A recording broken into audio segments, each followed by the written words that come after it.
Hello friends, आज जो हमारा टॉपिक है वो वर्ब है। इसमें हम वर्ब के कुछ काइंड्स या कुछ ऐसी वर्ब को समझने की कोशिश करेंगे जो आजकल एग्जामिनेशन में पूछी जा सकती हैं और पूछी जा रही हैं, और ये थोड़ा सा हटके है, या यूँ कहें कि हम आज वर्ब के कुछ इम्पॉर्टेंट टॉपिक के बारे में जानेंगे। तो स्टार्ट हम बेस से ही करेंगे, जिससे कि बेस भी हमारा क्लियर रहे और हम उन वर्ब तक भी पहुंच सकें जो कि समझने में हार्ड टू अंडरस्टैंड है। तो इसके अलावा वर्ब चैप्टर बहुत ही इंपॉर्टेंट है, बहुत टफ भी है, और आजकल के एग्जामिनेशन में वर्ब से बहुत पूछा जाता है। पार्ट ऑफ स्पीच एक है हमारे, एक में से जो वर्ब है इससे एक क्वेश्चन या दो क्वेश्चन बनते हैं। कई एग्जाम में तो ये और भी ज़्यादा क्वेश्चन इससे पूछ लेता है। तो वर्ब को समझने की कोशिश करिएगा। वर्ब का मतलब होता है ऐसी मीनिंग जिसमें किसी कार्य का करना या होना पाया जाता है। एक ऐसी मीनिंग जिसमें किसी कार्य का करना या होना पाया जाए उसके भाव में, उसके भाव में।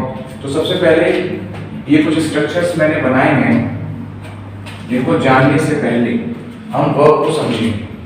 तो वर्ब को अगर हम समझें, अगर हम वर्ब को समझने की कोशिश करें तो सबसे पहले समझेंगे कि वर्ब के पार्ट्स कितने हैं या कितने प्रकार की वर्ब्स हैं। तो देखिए बेटा, एक लिंकिंग वर्ब होती है, एक ऑक्सिलरी वर्ब होती है, एक हेल्पिंग वर्ब होती है। तो सबसे पहले समझिए ऑक्सिलरी वर्ब। इसके बाद हम जानेंगे कि ऑक्सिलरी वर्ब को ही हेल्पिंग वर्ब कहा जाता है। ऑक्सिलरी वर्ब को ही हेल्पिंग वर्ब कहा जाता है। वैसे ही होती है एक मेन वर्ब, वैसे ही होती है एक मेन वर्ब। एक होती है ऑक्सिलरी वर्ब जिसे हेल्पिंग वर्ब कहते हैं, एक होती है मेन वर्ब, एक होती है ट्रांजिटिव वर्ब। एक होती है ट्रांजिटिव वर्ब, एक होती है इंट्रांजिटिव वर्ब।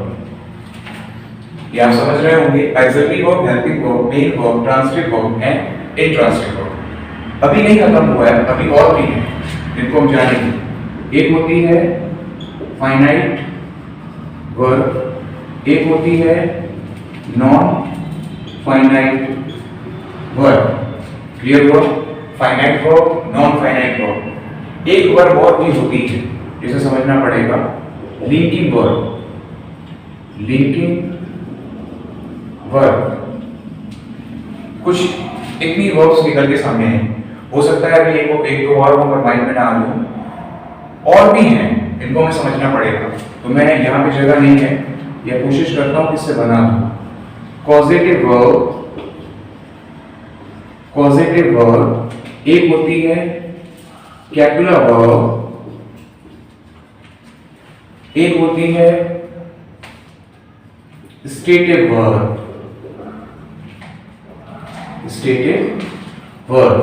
तो टोटली ये काइंड रहे वर्ब के जो हमें पढ़ने हैं। आप देख सकते हो सामने main verb, finite verb, positive verb, non finite, copular verb, transitive verb, intransitive verb, stative verb, linking verb, auxiliary verb, helping verb, और ऑक्सिलरी वर्ब को ही हेल्पिंग वर्ब कहा जाता है। एक एक पार्ट को समझने की कोशिश करते हैं। इससे पहले ये कुछ पॉजिटिव वर्ब के स्ट्रक्चर है। पॉजिटिव वर्ब में वाक्य दो तरीके से पूछा जा सकता है, एक एक्टिव फॉर्म में और एक पैसिव फॉर्म में। एक एक्टिव फॉर्म में पूछा जा सकता है, एक पैसिव फॉर्म में पूछा जा सकता है। तो मतलब, लेकिन हाँ एक चीज हम समझेंगे, आजकल जो मॉडर्न इंग्लिश है उसमें पॉजिटिव वर्ब का यूज ज्यादा है। मॉडर्न इंग्लिश का मतलब है जो अब इंग्लिश बोली जा रही है, या फिर आजकल के जो पैटर्न बन रहे हैं एग्जामिनेशन के या एग्जामिनेशन हॉल में पेपर के, वो कहीं ना कहीं पॉजिटिव वर्ब से बहुत पूछ रहे हैं। पॉजिटिव वर्ब से पूछ भी रहे हैं और पॉजिटिव वर्ब को अब थोड़ा सा आगे लाया जा रहा है। उसका रीजन है कि अब एग्जाम पैटर्न धीरे धीरे डे बाय डे कंपटीशन बढ़ता जा रहा है, वो भी अपने एग्जाम पैटर्न को चेंज कर रहे हैं। एग्जाम का पैटर्न बदल रहे हैं, थोड़ा हार्ड कर रहे हैं। अब वो सारी चीजें जो आप पढ़ते थे बचपन में, कलेक्टिव नाउन, ये सब चीजें, इनको कम किया जा रहा है, वोकैबुलरी को बढ़ाया जा रहा है। ये चीजें आप रखिएगा। वोकैब को भी बहुत ज्यादा इंक्रीज किया जा रहा है, और जो चीजें नहीं पढ़ी जा रही हैं उनको ही एग्जाम में दिया जा रहा है। तो सबसे पहले समझेंगे वर्ब को। और एक चीज, हाँ, आप यहाँ पे वीडियो जो देख रहे हैं तो तो कोशिश कीजिए अपनी तरफ से, सबको भी अच्छा लगेगा और कहीं ना कहीं अच्छा लगेगा कि इसको शेयर जरूर करें अपने व्हाट्सएप ग्रुप में, व्हाट्सएप फ्रेंड्स के साथ, उन फ्रेंड्स के साथ जो स्टडी से रिलेटेड हैं, जो पढ़ाई कर रहे हैं, उनका भी भला हो जाएगा, उनको भी कुछ मिलेगा सीखने को, आपको तो मिल ही रहा है। और एक चीज, जब आप सब्सक्राइब भी करें चैनल को, आगे भी बढ़ाएं, अपने फ्रेंड्स तक पहुंचाएं, क्योंकि मैं भी अभी स्टार्ट ही कर रहा हूँ ये सारी चीज़ों को, तो मैं भी चाहता हूँ कि बेस्ट मुझे इन सब चीज़ों का जो है एक बेस्ट या अच्छा महत्व जो मैं दे रहा हूँ वो मुझे मिले भी। ओके, तो इसमें आपका भी अच्छा है, आप समझ रहे हैं, और आपके फ्रेंड्स के लिए भी। तो सबसे पहले वर्ब को अगर देखें तो वर्ब्स में मतलब कि कोई मीनिंग लिखी होगी, उस मीनिंग के माध्यम से वो इतने प्रकार की होगी। यहाँ पे किसी कार्य का करना या होना पाया जाएगा, इसीलिए डेफिनेशन है ऑल डूइंग वर्ड्स, जितने भी कार्य करते हुए शब्द हैं उन्हें वर्ब कहा जाता है। तो वर्ब के पहले प्रकार को जानेंगे नहीं, याद भी करेंगे, सिर्फ जानना ही नहीं है, याद करना बहुत जरूरी है। तो transitive verb, transitive, intransitive verb, very good, stative verb, copular verb, positive verb, इन तीन को तो पहले ही पढ़ लो जो ज्यादा टफ लग रही है। इसके अलावा एक्सिलरी वर्ब, जिसको हेल्पिंग वर्ब भी कहते हैं, फाइनाइट, नॉन फाइनाइट वर्ब। तो अब स्टार्ट करेंगे फाइनाइट वर्ब के साथ में। अब यहाँ पे मैं कोशिश करूंगा कि आपको ज्यादा से ज्यादा समझाऊं, कम से कम लिखूं, क्योंकि वो ज्यादा अच्छा होता है, समझना ज्यादा, लिखना कम। कॉपियां तो बहुत भर चुके हो आप, 9th में भी भरी थी, 10th में भी ग्रामर में भरी थी, और ग्रामर तो हमारे यहाँ सेकंड क्लास से स्टार्ट हो जाती है, लेकिन आज तक उन भरी हुई कॉपियों का रिजल्ट सामने नहीं दिखा। उसका कारण था कि आपने सिर्फ कॉपियां भरी थी, उन चीजों को यहाँ नहीं डाला था। अब कोशिश कीजिए, अब वो दिन गए, अब आप कोशिश कीजिए यहाँ डालिए, कॉपियां मत कम भरिए, समझने की कोशिश कीजिए। फाइनाइट वर्ब, फाइनाइट वर्ब क्या होता है? तो फाइनाइट वर्ब वे सारी वर्ब जो टेंस के अंतर्गत यूज होती हैं, वे सारी वर्ब जो एक टेंस अगर आप निर्माण करते हो तो उसमें जिस प्रकार की भी वर्ब यूज होती है, will, shall, be verb, have verb, being verb, ठीक है ना, ट्रांसलेट भी होती है कहीं ना कहीं कभी-कभी, तो वे सारी ही वर्ब फाइनाइट वर्ब कहलाती है। ऐसी वर्ब्स जिनका प्रयोग टेंस में यूज होता है, या यूं कहें कि ऐसी वर्ब जो टेंस बनाने या टेंस निर्माण में यूज होती है, वो फाइनाइट वर्ब कहलाती हैं। इन आजकल इनसे तो पूछा ही जाएगा आपके एग्जाम में, और इनसे भी पूछा जाएगा, हाँ ये infinite verb, non finite verb, ये रही। नॉन फाइनाइट वर्ब वे वर्ब होती है ऐसी वर्ब जो वर्ब ना हो। बात को समझने की कोशिश कीजिए, मैं यहाँ पे लाइन कर रहा हूँ। फाइनाइट वर्ब का मतलब होता है टेंस में यूज होने वाली वर्ब, उसके पहले लगती है नॉन, नॉन का मतलब नॉट, जो फाइनाइट वर्ब नहीं है उनको नॉन फाइनाइट की श्रेणी में रखा गया है। समझिएगा नॉन फाइनाइट वर्ब कितने प्रकार की होती है, तो मैं आपको बता दूं, नॉन फाइनाइट वर्ब तीन काइंड्स हैं, तीन प्रकार की होती है। There are three kinds of non finite verb, first gerund, second infinitive and third participle. ये तीनों ही ये आपने देख लिया, ये समझ लिया, इसका स्क्रीनशॉट भी ले सकते हो कि आपको इतना पढ़ना है। इसके बाद मैं इसको बेस कर रहा हूं, हम नॉन फाइनाइट वर्ब को समझेंगे।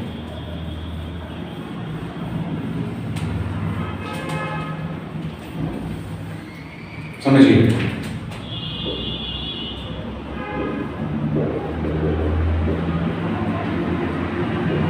नॉन फाइनाइट वर्ब को समझेंगे। नॉन फाइनाइट वर्ब वे वर्ब जो वर्ब नहीं है। सबसे पहले तो अपने अंदर का प्रॉब्लम क्या है कि बच्चे सोचते हैं फाइनाइट वर्ब है, नॉन फाइनाइट वर्ब, तो नॉन फाइनाइट भी कोई वर्ब है नहीं, नॉन फाइनाइट किसी भी तरीके से एक वर्ब नहीं है। वो क्या है मैं आपको बता दूं, तीन प्रकार का होता है। एक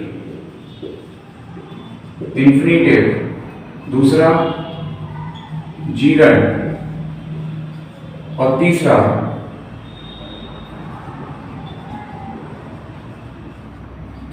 पार्टिसिपल।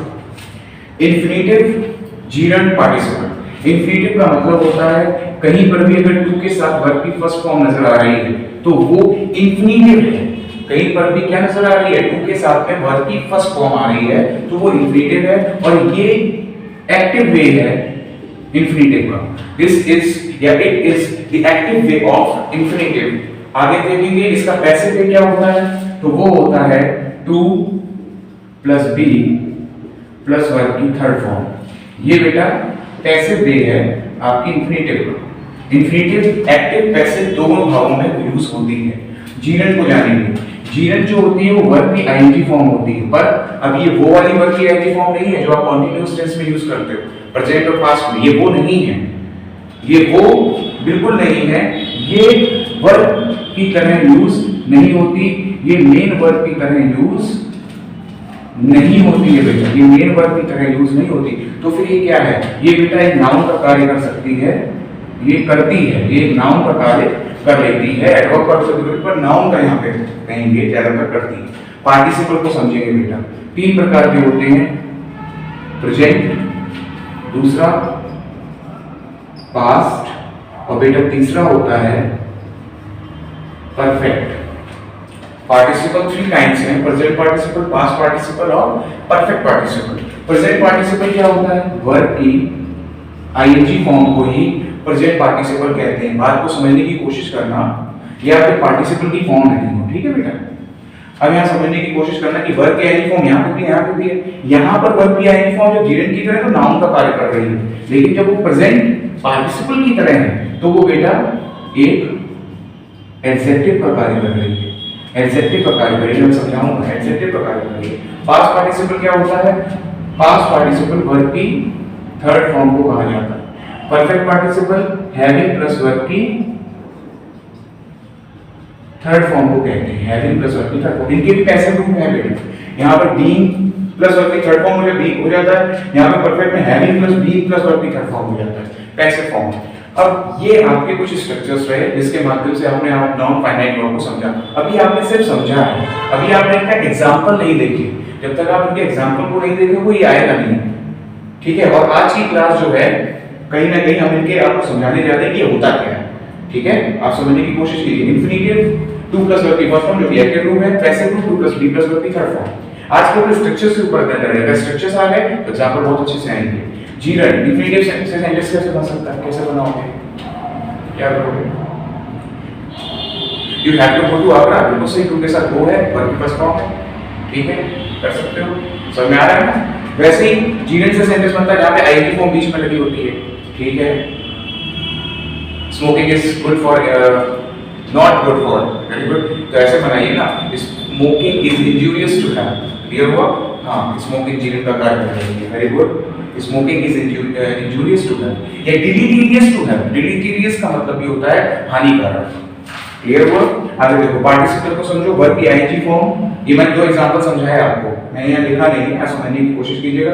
प्रेजेंट पार्टिसिपल जो है वो एडजेक्टिव का कार्य कैसे करता है, जैसे बात, जैसे समझिएगा, अगर मैं कहूँ वॉकिंग, अब ये वर्ब आईएनजी फॉर्म है और ये है मेन वर्ब भी हो सकती है, मेन वर्ब भी हो सकती है, ये आपकी जीरन भी हो सकती है और ये आपकी एडजेक्टिव भी हो सकती है। कैसे समझिएगा, एक एग्जांपल लिख रहा हूं मैं, walking is good for health. इस वाक्य में देखिए वॉकिंग जो है अपने पास हेल्पिंग वर्ब ले रही है, कहीं ना कहीं नाउन का कार्य कर रही है, मतलब कहीं ना कहीं जीरन का कार्य कर रही है। आगे आओ, वॉकिंग से एडजेक्टिव की तरफ देखिएगा, ये सेंटेंस समझ में आ गया होगा सभी को, क्लियर हो गया? अब मैं इसको थोड़ा सा रेज करूंगा, यहाँ पे समझिए एडजेक्टिव की तरह कैसे कार्य करती है।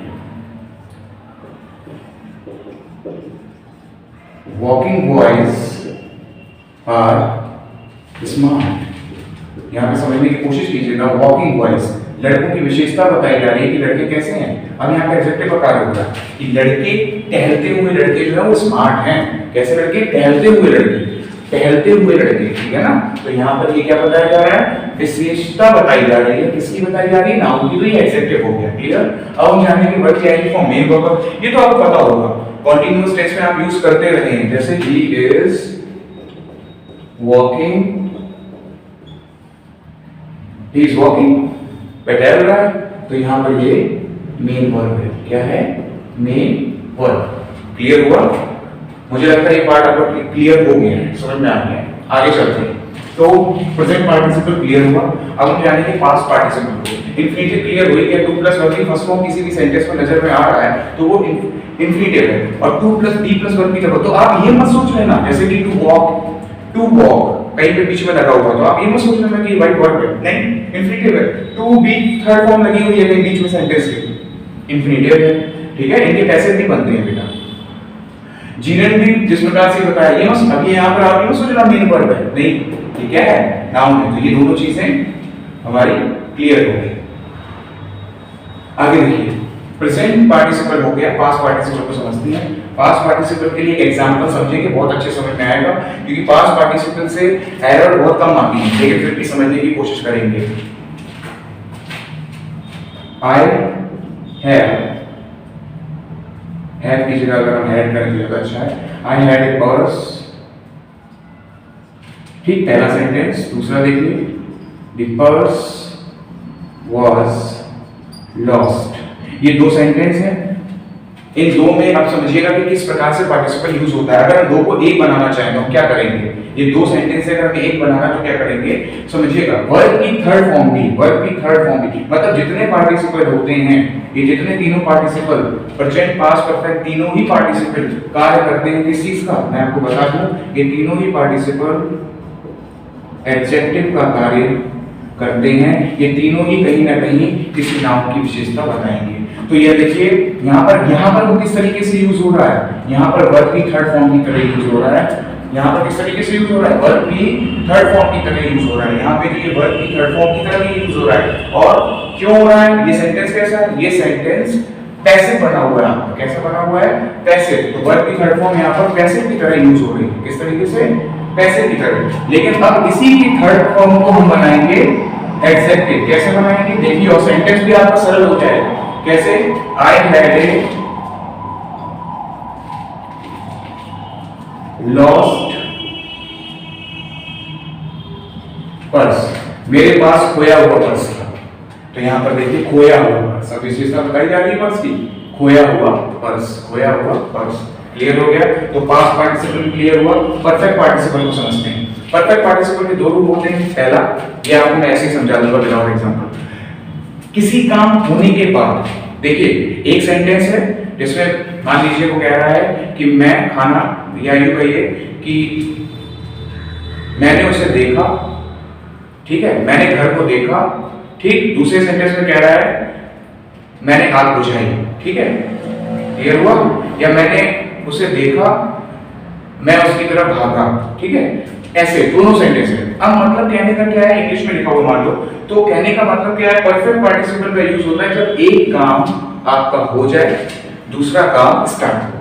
एक काम होने के बाद में जब दूसरा काम स्टार्ट होता है, तब हम वहां पर पहली वर्ब को परफेक्ट पार्टिसिपल में कन्वर्ट कर देते हैं और सेंटेंस को बना देते हैं। और याद रखिएगा, मैं पहली वर्ब कह रहा हूं, ये क्या है, हमेशा दो वाक्य होंगे, दो क्लास होंगे, एक क्लास होता है, पर ये मेंटेन हमें एग्जाम में नहीं करना है। एग्जाम में सिर्फ और सिर्फ क्या होगा कि एक सेंटेंस बना आएगा। मैं आपको बेसिक्स से ले रहा हूं, जो आपको ये चीज भी पता रहे कि बन कैसे रहा है, ठीक है। तो एक सेंटेंस, बात को समझिए, दो वाक्य होंगे, पहले वाले वाक्य में एक सब्जेक्ट रहेगा, एक वर्ब किसमें से कन्वर्ट हो जाएगी, पार्टिसिपल में कन्वर्ट हो जाएगी, तो वो एडजेक्टिव का कार्य करने लगेगी। अब जब आप उसको ज्वाइन करेंगे तो आपके पास पूरे सेंटेंस में एक सब्जेक्ट एक वर्ब रह जाएगा। और यही एक नियम कहता है कि अगर एक वाक्य है तो एक वाक्य में एक सब्जेक्ट एक वर्ब, बात होते तो बहुत सारे हैं, लेकिन एक क्लास में एक सब्जेक्ट एक वर्ब होता है।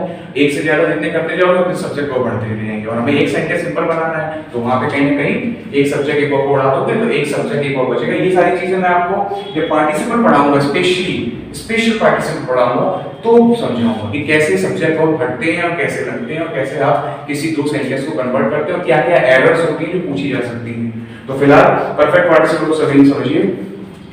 Having eaten the mango, I eaten the mango, I went to Agra. Having eaten, second form, I went to Agra. खाने के बाद मैं आगरा गया। आम को खाने के बाद मैं आगरा गया। बात समझ में आ रही? eaten नहीं लगेगा, एक चीज, वर्ब की थर्ड फॉर्म होती है, सेकंड फॉर्म ate होती है, ठीक है ना। लेकिन बात क्या है, क्यों लग रहा है, तो यहाँ पर having प्लस वर्ब की थर्ड फॉर्म बताई गई, इसलिए having eaten। क्लियर हुआ? बात समझे आप? हैविंग ईटिंग इसलिए लग रहा है क्योंकि यहाँ पर हैविंग प्लस वर्ब की थर्ड फॉर्म लगेगी। सेकंड फॉर्म ये बात सोचो कि पास्ट का टेंस है, तो इधर भी वर्ब की सेकंड फॉर्म होनी चाहिए, इधर भी होनी चाहिए।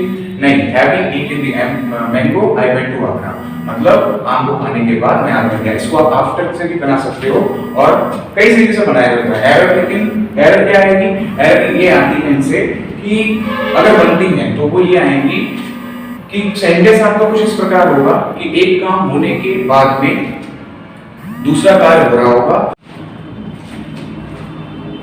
सॉरी फ्रेंड्स, थोड़े एक स्टूडेंट्स कॉल आ गया था जिसकी वजह से डिस्टर्ब हो रहा, तो इसलिए मैं बीच में थोड़ा सा भी उसको ठीक करने के लिए गया था। तो देखिए परफेक्ट पार्टिसिपल पे थे हम लोग, क्लियर हो गया था कि किस तरीके से एरर पूछता, मतलब कि हैव प्लस वर्ब की थर्ड फॉर्म रहेगी, सेकंड फॉर्म या आईएनजी फॉर्म नहीं रहेगा या सेकंड फॉर्म नहीं रहेगा। तो हम लोगों का पार्टिसिपल क्लियर हो गया। अब हम जानेंगे लिंकिंग वर्ब या फिर ट्रांसिटिव या इंट्रांसिटिव वर्ब कि ट्रांसिटिव या इंट्रांसिटिव सेंटेंस वर्ब से सेंटेंस कैसे बनते हैं और डिफरेंस क्या है। तो देखिए ये जानना क्यों जरूरी है ट्रांसिटिव इंट्रांसिटिव, क्योंकि बेटा ये ट्रांसिटिव इंट्रांसिटिव से बात में एरर तो नहीं पूछी जाती, लेकिन सुपर टेट या टेट वगैरह एग्जाम में वो पूछ देता है कि बताइए इसमें ट्रांसिटिव वर्ब कहां है, इंट्रांसिटिव वर्ब कहां है, पर ये एरर आपकी डिफेंस वगैरह में नहीं पूछी जाती। लेकिन ट्रांसिटिव इंट्रांसिटिव वर्ब को जानना इसलिए जरूरी है कि क्या करता है वो, कि आगे चल के आपके कहीं ऐसे नियम है जो ट्रांसिटिव इंट्रांसिटिव वर्ब के आधार पर बनते हैं कि ट्रांसिटिव वर्ब होगी तो आप ऐसा करिए, इंट्रांसिटिव वर्ब होगी तो आप ऐसा कीजिए। अब आपको नहीं पता होगा कि ट्रांसिटिव इंट्रांसिटिव वर्ब क्या होती है तो आप फिर मैनेज नहीं कर पाएंगे, मेंटेन नहीं कर पाएंगे। तो फर्स्टली एट फर्स्ट हम समझेंगे कि ट्रांसिटिव और इंट्रांसिटिव वर्ब है क्या। समझिए, ट्रांसिटिव वर्ब और इंट्रांसिटिव वर्ब क्या है? एक ऐसी हेल्पिंग या मेन वर्ब, एक ऐसी हेल्पिंग वर्ब या मेन वर्ब। हेल्पिंग वर्ब क्या होती है? बी वर्ब, हैव वर्ब, जो अपने बाद मेन वर्ब लेती है तो ये हेल्पिंग वर्ब बन जाती है। विल, शैल, कुछ भी हो, वो ऐसी वर्ब जो अपने बाद मेन वर्ब ले रही है तो एक्सिलरी हेल्पिंग वर्ब कहलाती है। तो हम यहाँ पे समझ गए हेल्पिंग वर्ब क्या होती है। अगर कोई पूछे आपसे हेल्पिंग वर्ब क्या है, एक्सिलरी वर्ब क्या है, ऐसी वर्ब जो अपने बाद एक मेन वर्ब ले ले वो हेल्पिंग वर्ब कहलाती है। Be verb, is, am, are, was verb, इसके अलावा हैज, हैव, ये मेन वर्ब ले ले। आगे समझो, ट्रांसिटिव वर्ब क्या है? ऐसी हेल्पिंग वर्ब या मेन वर्ब। कभी कभी प्रेजेंट इंडेफिनिट टेंस होगा तो हेल्पिंग वर्ब नहीं होगी तो डायरेक्ट मेन वर्ब होगा, जैसे ही रीड्स रामायण, देखिए ठीक है ना, प्रेजेंट इंडेफिनिट टेंस। अब I ate mango, next they call here या फिर इन द मार्केट।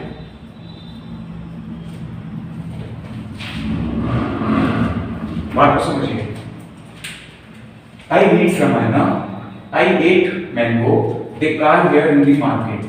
अब एक सेंटेंस और लिख रहे हैं हम, they were telling a lie. वे झूठ बोल रहे थे, एक झूठ बोल रहे थे। दे कॉल हियर, उन्होंने मुझे यहाँ बुलाया, या फिर यहाँ ना लगा करके अगर आप सोच रहे हो इन द मार्केट लगाना चाहो तो लगा सकते हो कि मैं उन्होंने मुझे मार्केट बुलाया। आई एट मैंगो, मैंने आम खाया। और दूसरा सेंटेंस है ही रीड्स, में पढ़ता है रामायण। अब इन सभी सेंटेंस में देखिए हेल्पिंग वर्ब भी कभी कभी कहीं कहीं आ रही है और कहीं कहीं मेन वर्ब भी आ रही है, तो जरूरी नहीं है हेल्पिंग वर्ब मेन वर्ब। ऐसी हेल्पिंग वर्ब या मेन वर्ब जो अपने बाद ऑब्जेक्ट ले ले, क्या ले ले? ऑब्जेक्ट ले ले। ऐसी हेल्पिंग या मेन वर्ब जो अपने बाद ऑब्जेक्ट ले ले ट्रांसिटिव वर्ब कहलाती है। तो देखिए यहाँ पर रीड मेन वर्ब है, ऑब्जेक्ट ले रही है, एट मेन वर्ब है, ऑब्जेक्ट ले रही है, ठीक है ना, हेल्पिंग वर्ब है ये। और हेल्पिंग वर्ब होने के बाद भी क्या ले रही है? सॉरी, हेल्पिंग वर्ब और मेन वर्ब दोनों हैं यहाँ, ये दोनों क्या ले रही है? ये लाए एक ऑब्जेक्ट ले रही है। तो बेटा ये सभी क्या है? ट्रांसिटिव वर्ब है। क्या है? Transitive verb. ये सभी ट्रांसिटिव वर्ब है। क्यों है? क्योंकि ये अपने बाद क्या ले रहे हैं? ऑब्जेक्ट ले रहे हैं। अब बात को समझने की कोशिश कीजिए, समझिएगा। इंट्रांसिटिव वर्ब क्या होती है? तो एक ऐसी मेन वर्ब या हेल्पिंग वर्ब, एक ऐसी मेन वर्ब या हेल्पिंग वर्ब जो अपने बाद ऑब्जेक्ट नहीं लेती। यहाँ पे देखिए दे कॉल, उन्होंने, वे पुकारते हैं। हियर मैंने यहाँ, हियर नाउन नहीं है, हियर प्रोनाउन नहीं है, इसलिए ये ऑब्जेक्ट नहीं है। नाउन या प्रोनाउन या जीरन ही ऑब्जेक्ट का कार्य करता है। ये नाउन नहीं है, प्रोनाउन नहीं है, ये क्या है?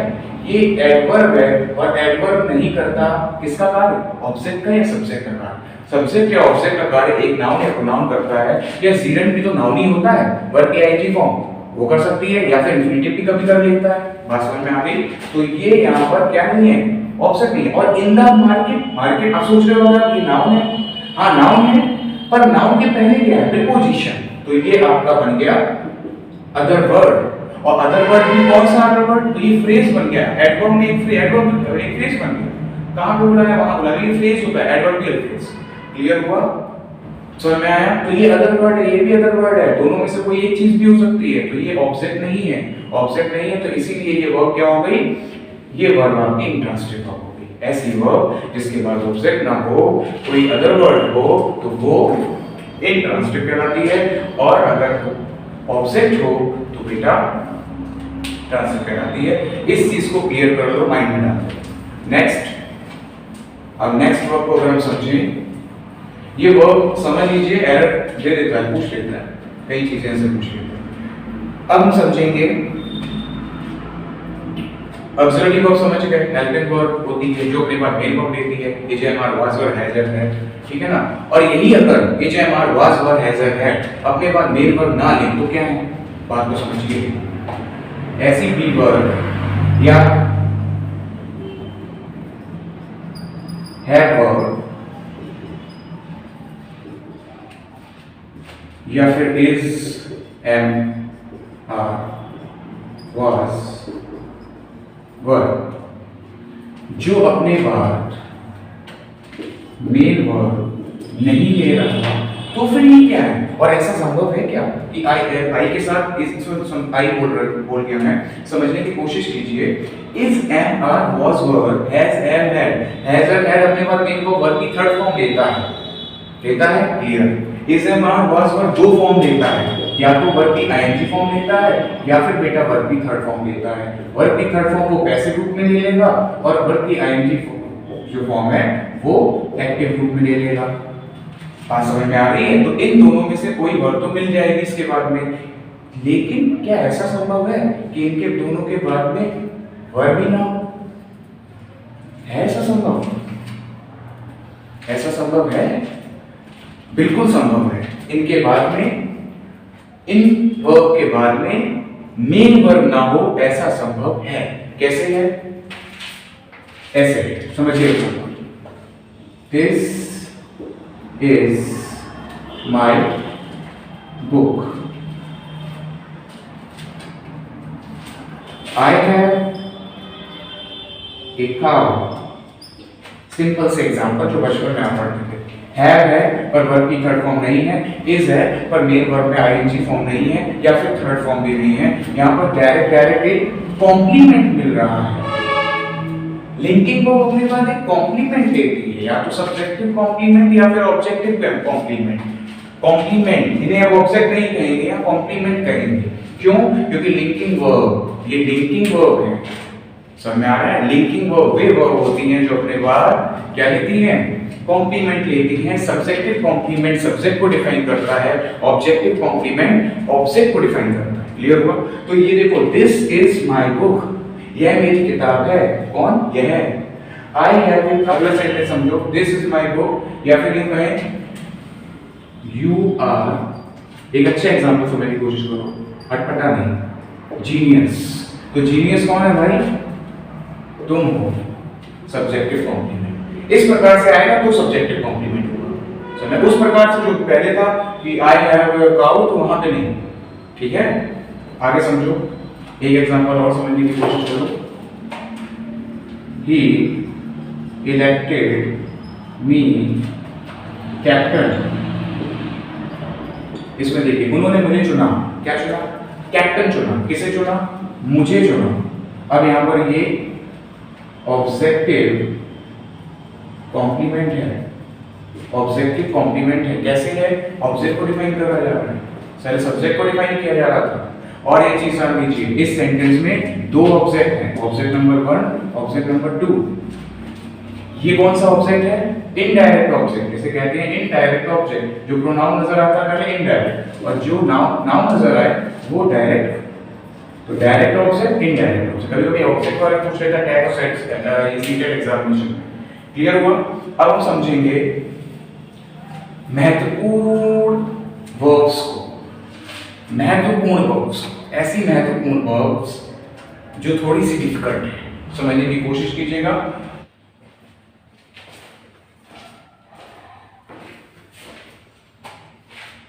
रेस करके दोबारा से इस चीज को साफ साफ क्लियर लिखा है, क्योंकि कुछ बच्चों की मैंने फीडबैक लिया, कुछ बच्चों का है कि सर आप थोड़ा सा फास्ट लिख देते हैं, समझ में नहीं आता है, तो मैंने इस चीज को भी लिख दिया है, समझिएगा साफ राइटिंग में, क्योंकि पढ़ाते पढ़ाते तो स्पीड में बनाना होता है, क्योंकि क्लिप को छोटा रखना है, अगर क्लिप बड़ी होगी तो भी प्रॉब्लम हो जाती है, तो इसलिए समझिए इसे।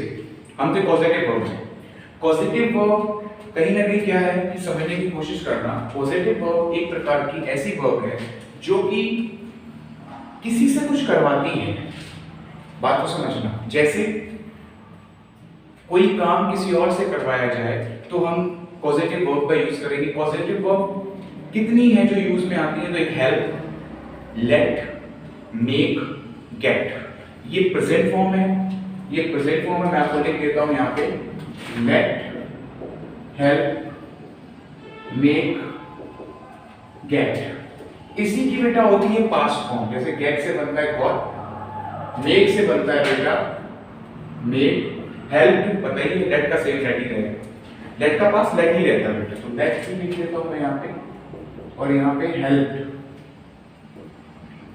ये पास्ट फॉर्म हो गई, ये प्रेजेंट हो गई। समझने की कोशिश कीजिए। अगर जैसे मैं कहूं मुझे दोबारा समझाओ, make me understand again, make me understand again, other word आप लगाना चाहो तो लगा सकते हो, plus full stop, make me understand again, मुझे दोबारा समझाओ। अब इस वाक्य में अगर मैं कहूं मेड मी अंडरस्टैंड अगेन, तो इसका मतलब हो जाएगा मुझे दोबारा समझाया, मेड मी अंडरस्टैंड अगेन, मुझे दोबारा समझाया, मेक मी अंडरस्टैंड, मुझे दोबारा समझाओ। प्रेजेंट पास्ट का अंतर है और कुछ नहीं है। तो मेक का मेड भी यूज हो सकता है, यहां पे याद रखिएगा, मेड पास्ट फॉर्म में पॉजिटिव वर्ब है, गेट का गॉट पास्ट फॉर्म में पॉजिटिव है, ठीक है।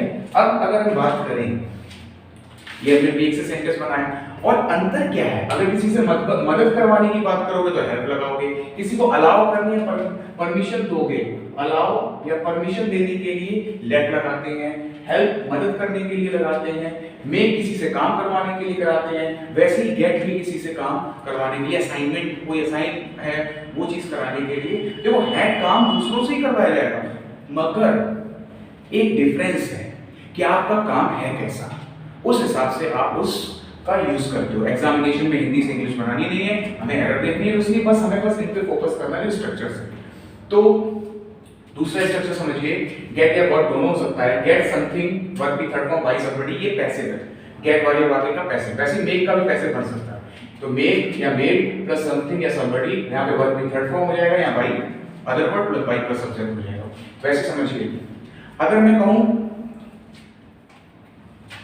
तुम मुझे दोबारा समझाओ, तुम लगा दिया मैंने, तो क्या करोगे, तो यहां पर मेक से पहले या मेड से पहले एक सब्जेक्ट देंगे, जैसे you make me understand again, ठीक है, ही मेक मी अंडरस्टैंड अगेन, वह मुझे दोबारा समझाया, या उसने मुझे दोबारा समझाया, तो he made me understand again, he laugh me understand, he make laugh, he make me laugh understand, sorry थोड़ा सा कंफ्यूजन हो गई, ही मेक एक्सप्लेनेशन लिखता, ये लिख रहा हूं मैं, ये एक एग्जांपल लिख रहा हूं, ही मेक मी लाफ अगेन, ही मैंने वह, मेक मैंने समझाए, मी मैंने मुझे, लाफ मैंने मेक, सॉरी ही मैंने वह, मेक तो करवाने के लिए लगाया गया है, मी मैंने मुझे, लाफ मैंने हंसाया, अगेन वह मुझे दोबारा हंसाया, ये अर्थ निकलेगा, थोड़ा सा कंफ्यूजन हो जाता है जल्दी की वजह से, वह मुझे दोबारा हंसाया। अगर यहाँ पे अंडरस्टैंड लगा देंगे तो समझाए, क्लियर, मेक की जगह मेड कर देंगे तो उसने मुझे दोबारा हंसाया या समझाया, पास्ट हो गया, ठीक है, क्लियर। अब हम आते हैं गेट, सेम वही स्ट्रक्चर है, वही सेम अर्थ है, जैसे कि get this work done by Raju, somebody नहीं लगाया जाता बाई के बाद, तो राजू यहाँ पे लिखा हुआ है, समबडी का मतलब कोई से काम करवाएंगे, गेट दिस वर्क मतलब यह कार्य राजू से करवाओ, यह कार्य राजू के द्वारा करवाया गया या करवाओ, ठीक है। तीसरा एग्जांपल समझिए, गेट समबडी टू वर्क की फर्स्ट फॉर्म और full stop, get him to do this work, उससे यह काम करवाओ, उससे यह काम करवाओ, तो गेट, उससे यह काम करवाया तो वर्क, कुछ भी नहीं है, ये पॉजिटिव वर्ब होती है और ये भी होती है। अगर हेल्प का यूज कर ले लेट से तो आप डायरेक्ट इनडायरेक्ट और एक्टिव पैसिव में पढ़ते हैं, तो वही है। आगे देखो, एक्टिव पैसिव में भी लेट क्लियर करा है। स्टेटिव वर्ब क्या होता है?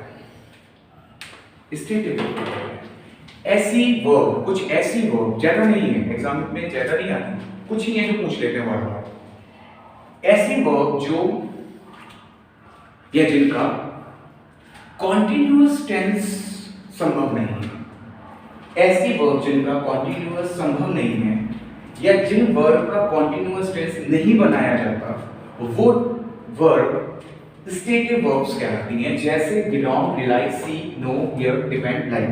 जैसे आई एम लाइकिंग यू, ये सेंटेंस गलत हो जाएगा। या I am depending on you, गलत हो जाएगा। I am hearing your sound, गलत हो जाएगा। आई एम नोइंग यू, नहीं, गलत हो जाएगा। आई एम सीइंग यू, गलत हो जाएगा। आई एम रियलाइजिंग यू, गलत हो जाएगा।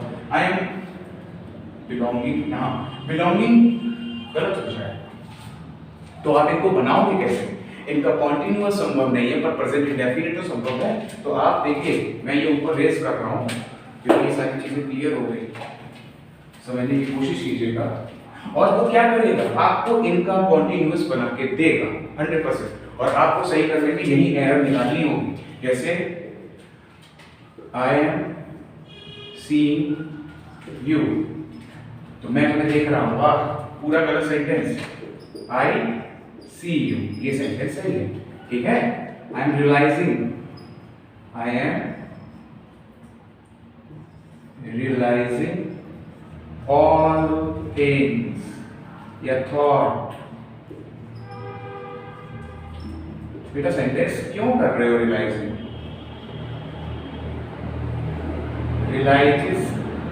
भी नहीं, ये शीट तो करते, रियलाइज करो। क्लियर हो गया?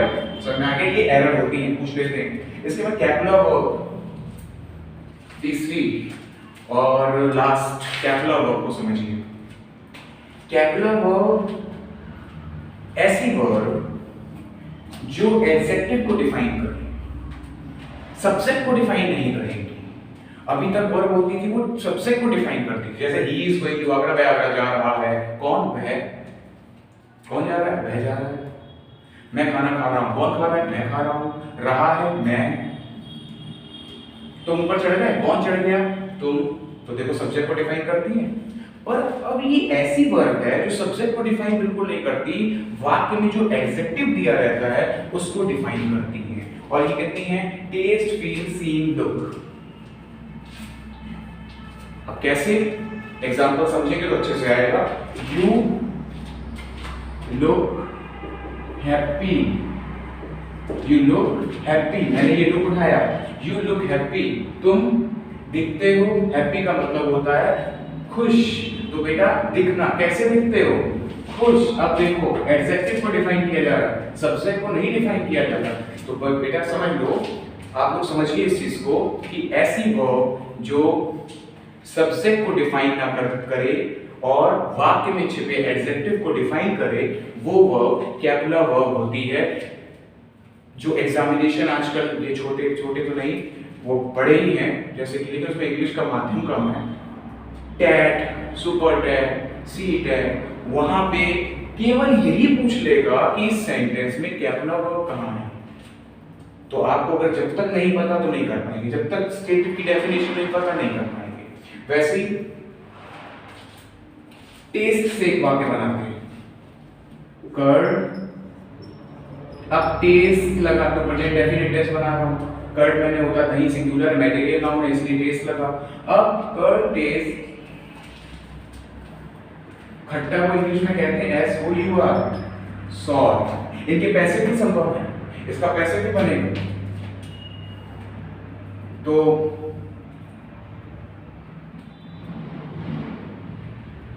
Curd is sour when it is tested.